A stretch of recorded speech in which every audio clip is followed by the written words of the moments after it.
On the program, JAMB admits errors rescheduled exam for more than 300,000 students after backlash.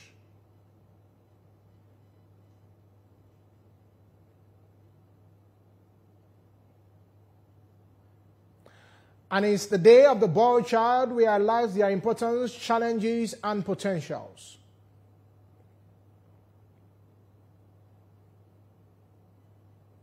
I am Ademola Lawrence, and this is Live from Abuja, a show that takes you through events that have shaped the week in Nigeria and across the world, from politics, news, entertainment, and sports. We'll begin with the commencement of the rescheduled 2025 Unified Tertiary Matriculation Examination by the Joint Admission and Matriculation Board. This rescheduling process will be carried out for over 370,000 candidates affected by the technical glitch experienced by the examination board. Recall that JAMB had on Wednesday announced that the results of the 2025 UTME concluded last weekend were riddled with errors. JAMB Registrar Ishakuloide, during a press briefing in Abuja, admitted the error and said he was taking full responsibility for the damage caused to the Nigeria and the candidate. He also announced that candidates affected by the glitch would be rescheduled to rewrite the examination, which will take place between Friday and Saturday.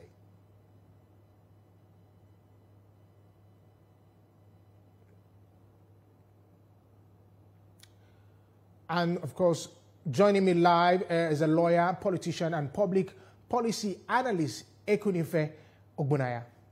Good morning. Good morning, sir. Really, I hope I didn't murder the Nigeria tribe. No, you didn't. You did well. Your practice paid off. All right, thank you so much. But let's you. look at this issue, and because it's now, of course, a national issue. You look at how it has generated a widespread condemnation and other reactions across the country. First, tell us about what's your take about the issue and how it was handled. Oh, well, for me, of course, it is a sad development. It is a sad development to the extent that, you know, when thousands of youths go out having prepared for such a crucial exam as, you know, JAMB, and then they are met, you know, with such disappointment, it is painful. You know, so sad it is that we hear, unfortunately, that even, is it a young man or a young lady now? Yeah, young lady. A young man, you know, a young girl? Yeah. She took her life. May God rest her soul. That's very unfortunate. So to that extent, it is as bad as it can be. However, the widespread condemnation, like you said, that it's generated, I am not sure, while we are not to celebrate that, obviously, I am not sure that it should be taken, you know, further than it ought to be. I will explain. Okay? What happened? It is a technological glitch, a technological failure, right? And I ask the question, is it, you know, unique to Nigeria? Is it strange? Is it uncommon in the technology-driven world we are in today? My answer would be in the negative. All over the world, including, you know, the developed West, the technologically advanced countries that we want to, you know, we are emulating. Let's go to America, you know. If you like, I would like to think that America is, you know, the pioneer of technological advancements. That's debatable anyway, but they are up there. And other parts of the world, we've experienced a lot of, you know, technological disruption, failure in technology.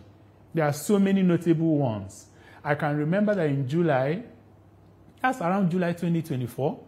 Yeah, as recently as last year, July 2024.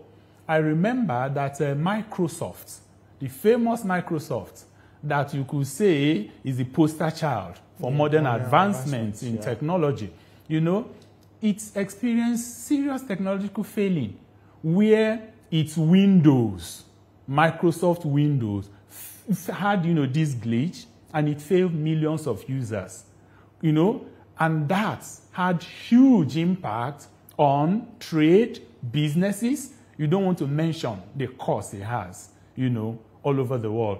There are so many other instances. There is this Max Boeing 737. I think that was also last year or last 2 years.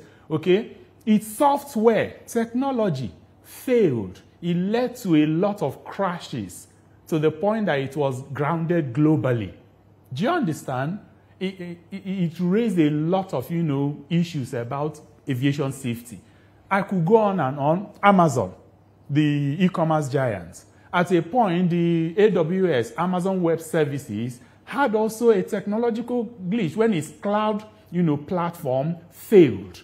And it disrupted, you know, numerous online services, impacted industries and private lives. We could go on and on. I could spend the entire day reeling off. And all you need to do is Google major technological failings in the world. So here we are in Nigeria. What are we talking about? We are trying, you know, to measure up with the developed West. We are trying to live the modern life, the tech-driven life. Part and parcel of that are these challenges. They will come. Am I making a case for it to be normalized? By no means. Or for us to take it as a given? By no means. But the truth is we are to expect these things and prepare for them. The question is not, will technology fail? Because it is a given. The question is, how often should it fail? And what do we do to checkmate it failing? And when it fails, how quickly can we address it? So we should be looking at it from a positive perspective. So this, I heard Nance, everybody, Oloele must go and all of that. I don't think so, because truth be told, you say, you're working here. You are doing an amazing job. There are some bad days in the office. Yeah. Some days with the team of experts we have in this amazing organization, things go awry. Yeah. But how quickly do you rally around to fix it? Yeah. And if we must admit it, Oloyede has shown exemplary, you know, leadership by going immediately, conducting investigation, owning up, you know, to the shortcomings, and then making amends. I hear that today, those affected are being given opportunity to receive the exam at no extra cost. I don't know how better it can get. Let me talk to you as a politician as well. You know, there are people who are also play politics with this. Sure. You know, and sadly, very sadly, they play politics with it, and it becomes a politics of tribal. And it becomes something that we don't in education. There's something like tribe. It's either you get it right or you don't get it right. You know, how do we begin to have the conversation that when it has to do with something like this, it has nothing to do with tribe. It just had to do with the professionalism of the board in question or the people who runs the board. You know, how do we begin to have that kind of conversation? My dear brother, I wish I had an answer to that, but we'll keep talking. It boils down to education, okay? We need to educate the average Nigerian that the era of tribalism, tribalizing, ethnicizing every single thing ought to be gone. We are in the 21st century. We are building a modern Nigeria where, you know, egalitarianism should thrive, where oneness, where competence, where excellence should thrive. It is very sad. Where marriage should be the watchword. When marriage should be the watchword. It reminds me, this same JAMB and the famous young lady, I am from the southeast, proudly an Umbrellian, by the way. I'm the young lady, Mesoma, remember? Yeah, of course. Last year or last 2 years. Was last year. Exactly. From Anambra State too. Eventually, it turned out that an Umbrellian scored the highest, even though she was schooling, I think, in Deeper Life School somewhere in Lagos. In Lagos, But first, Mesoma, beautiful young lady, God bless her soul. She will grow up, learn her lessons, and do great things. She did something unethical. You know, she wanted, you know, to shine better than everyone at all costs. And then, you know, put up a false result. Oh, I wish I could name names. I will name names. Professor, okay, doctor, respected Mama, Obia Ezekwesili, yeah. and so many other people. I almost said tribalists, jumped up, carried it on their head, or Haneze, others. This same Professor Loyede, trusting in the integrity of the, changes he has brought into JAMB, stood his ground. And thankfully, an upstanding person. We are on different sides of the political divide. Exactly. My, senior brother, Chidoka, former Minister of Aviation, Osita Chidoka, whose, IT hub, this young lady sat the exam in, came out. He carried out, internal investigation, came out and said that no, she is not telling the whole truth, supporting JAMB's position. And eventually, the young lady owned up after, digging in for so long. But before then, tribalists had, gone to town, making a purely academic issue, moral issue, and ethnic issue. Yeah. Nigerians, I say, we need to stop. We need to back off. When election, this is an educational program, a nation building program, but when election comes, we go tribal. Education, tribal. Civil service recruitment, we go tribal. I understand we are a pluralistic society, a multi-ethnic society, but we need to begin to de-emphasize that and begin to emphasize, like you said, meritocracy. Yeah, interesting. Yeah. And that's the word. Do you think that this has, in one way, brought questions about our education system and how teachers, teach, or would you say it's about the students? What would be your take on the fact that is there something wrong with our educational system? Because if you look at the statistics, let's even start with the statistics. I think when I was reading it, over 70% failed. Aside from the 78, almost 80%. Almost 80%, failed.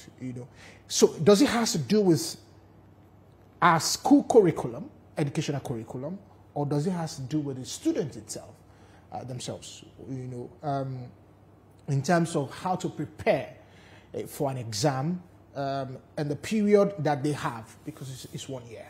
Do you think so? Okay, I would say from my, experience, it's not an either or, challenge or question. Yeah. I think, our problem is all encompassing. Okay, it has to do, with, outdated, outmoded, curriculum. Yeah. Okay, it has to do with, a poor, remuneration, encouragement, and welfare for teachers. Yeah. It has to do with poor, funding of education, and the little that is sent there, poor utilization of that. Of course, that goes to, the education, policy formulators. Okay, the educational service providers, that has, its own share of blame. Yeah. I do not know if I should say it has the bulk of the blame. I'm not sure. Okay, I'll just say that, a lot has to be done there. We need, to, refashion our education, policies to suit, 21st century. Most importantly, we need to equip education actively. We need to encourage, the age-old, situation we have been in Nigeria, where it seems that, teaching, impartation of knowledge is for the rejects of society. It's for those who can find, in quote, more profitable, career paths, that they go there, while education actually is the lifeblood, the life wire of society. Is an unfortunate situation. That says a whole lot. But then we can also not blame poor parenting for the dismal performance of our students. To blame the educational system alone, we will be playing the ostrich. We will not, be telling ourselves the truth. This contemporary generation, the Gen Z, those, that live their life, in the digital space, check Saturday. Chances are that in quite a number of homes, kids are up and they are with their phones, their tabs. I wish they are learning things that are productive, they are what? On social media. Okay, so that's a challenge. Okay, while I also agree to a certain extent, but some person will also say that, everybody should have the right to choose what they want to do, but we are talking about a larger perspective now, which is, of course, that has to do with the country. But be that as it may, some persons have also questioned, why did JAMB have to hurry to fix Friday and Saturday to do the receipts, just immediately? Why not give enough time? What time is enough? What time is enough? The children have been preparing for at least the last 1 year. But also understand, okay. Also understand, there is that mental breakdown that I think that many people thought that JAMB should have also considered in terms of, you said I failed this when it was something that had to do with you. So I am not sometimes mentally prepared to go back and take that, that exam. So some person say, okay, why not give maybe like a week for, just settle down so that they can go back into it. Well, I must admit that that's, a valid point. That's a valid argument. Yeah. However, I am not to speak for JAMB. I don't know JAMB. I don't know Professor Lade. I left that, a good number of years ago. Yeah. However, I would like to think that the good professor and his team, may have information or factors they are considering that, is not within our knowledge. For example, I would like to think, when do schools start admitting various schools? What time?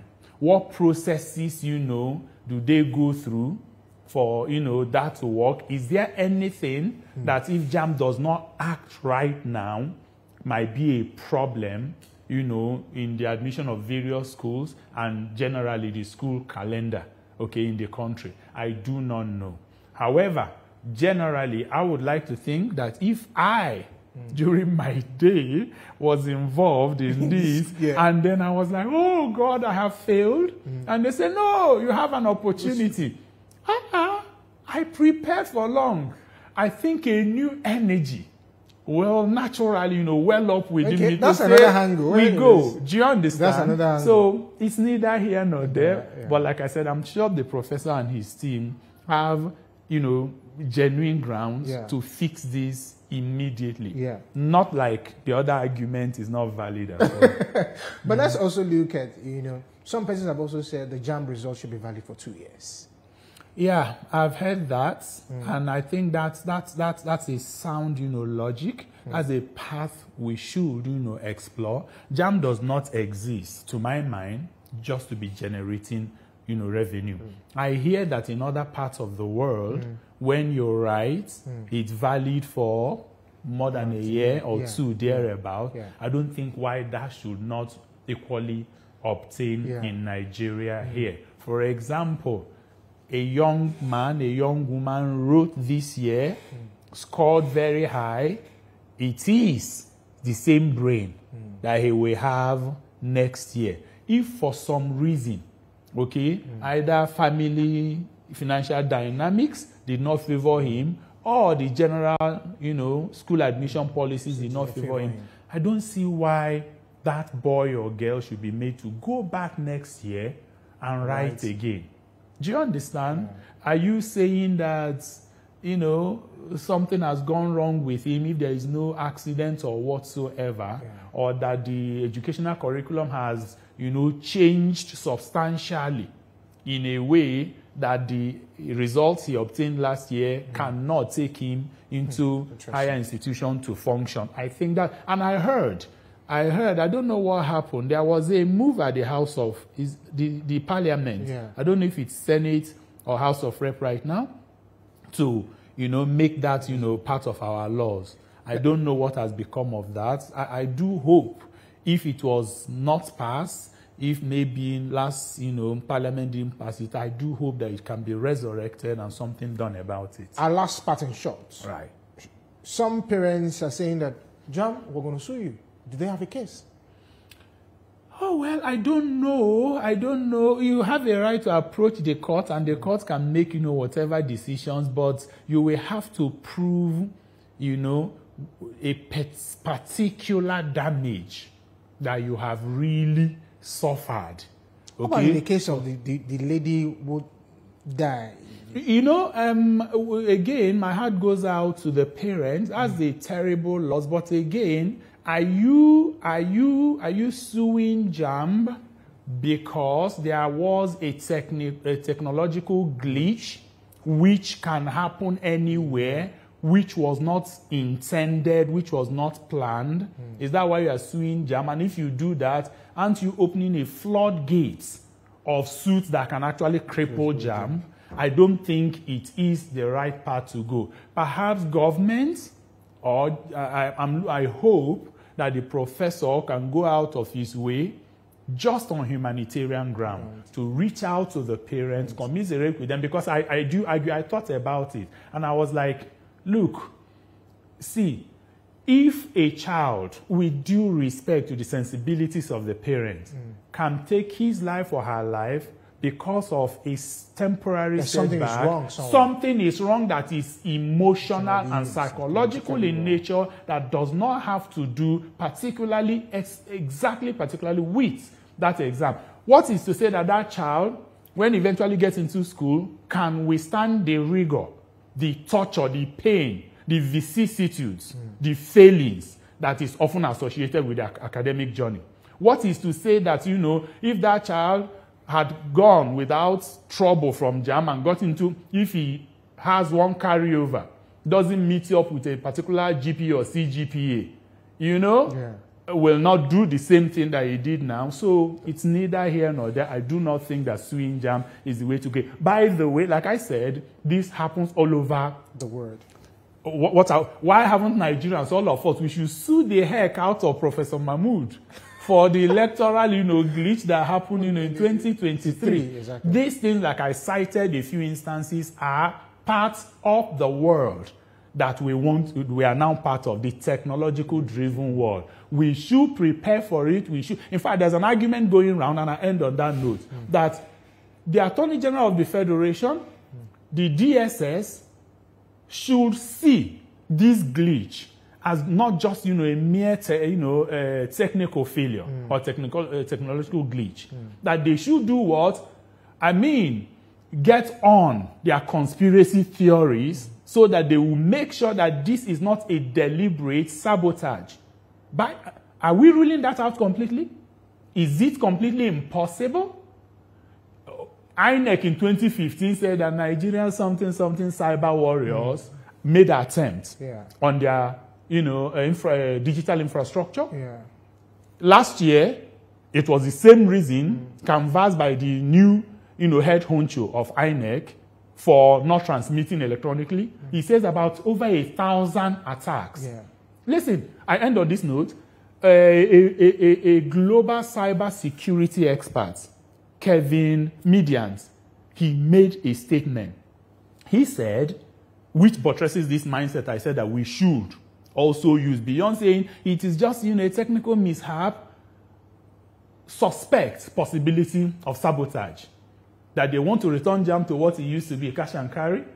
That they want to rubbish the work of this man that brought a lot of reforms there. And he made this comment. He says that any breach on the digital infrastructure is not just to be seen as a technical failure. It is to be viewed as an attack on what? The soul of the nation. On economic stability. That when you view it that way, you take precaution, because we are all interconnected. The heart of this station, you and I can be sent out of here and everything collapse if there is an attack deliberate to sabotage. And I end on that note. We should go the extra mile to make sure that this is not deliberate, that it is just what it is, a happenstance, which can be fixed. Thank you so much. Thank you for having me. Thank you. Really appreciate it. Thank you for having me. Mr. Ikunefe Ogbonaya, who is a politician, a policy analyst. Thank you so much. I'm grateful. We'll go on a break. When we come back, we'll still have more for you on Live from Abuja. Don't go anywhere. We'll be right back.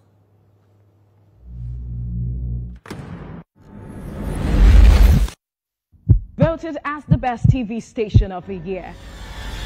TVC